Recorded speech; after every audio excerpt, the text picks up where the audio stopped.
বাসায় মেহমান আসলে কী এমন ব্রেকফাস্ট দেওয়া যায় যেগুলো তারা সারা জীবন মনে রাখবে?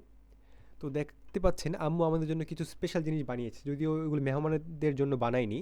কিন্তু এইখান থেকে আইডিয়া আপনারা নিতে পারেন কিভাবে খুব সহজেই হাতে থাকা কিছু উপকরণ দিয়ে মেহমানদের জন্য খুবই স্পেশাল নাস্তা বানাতে পারবেন। এই নাস্তাগুলো আপনারা দিতে পারবেন ব্রেকফাস্ট হিসেবে কিংবা বিকালের নাস্তা হিসেবে অথবা মেহমানরা আসলে একটা পারফেক্ট খাবার হিসেবেও দিতে পারেন। তো দেখতে পাচ্ছেন এখানে আমি পিৎজা বানিয়েছি। এই পিৎজাগুলো কিন্তু বানানো খুবই সহজ। আপনারা চাইলে আগের দিনের মুরগির মাংসের তরকারি থাকলে সেখান থেকে মুরগির কিছু মাংস নিয়ে তার উপর চিজ লাগে না, মেয়োনিজ দিতে পারেন। মেয়োনিজ এবং সস এগুলো দিয়ে পিৎজা বানাতে পারেন ইজিলি। পিৎজার কিন্তু হার্ড রেসিপিও আছে এবং ইজি রেসিপিও আছে। তো এইভাবে বানালে আপনাদের জন্য পিৎজাটা খুবই ইজি হবে।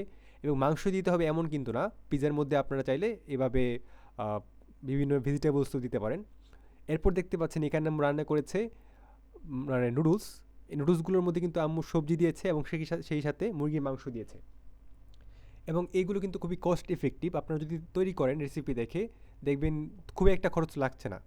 কিন্তু অপরদিকে এগুলো কিন্তু খুবই হাইফাই রেস্টুরেন্টের একটি খাবার এবং খেতে খুবই অসাধারণ লাগে। বিশেষ করে নুডলসের মধ্যে গোলমরিচ দিতে ভুলবেন না। তো ভিউয়ার্স, আজকে এই ছিল আমাদের ভিডিও।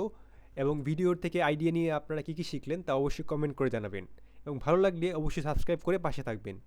সকলে ভালো থাকবেন। আল্লাহ হাফেজ।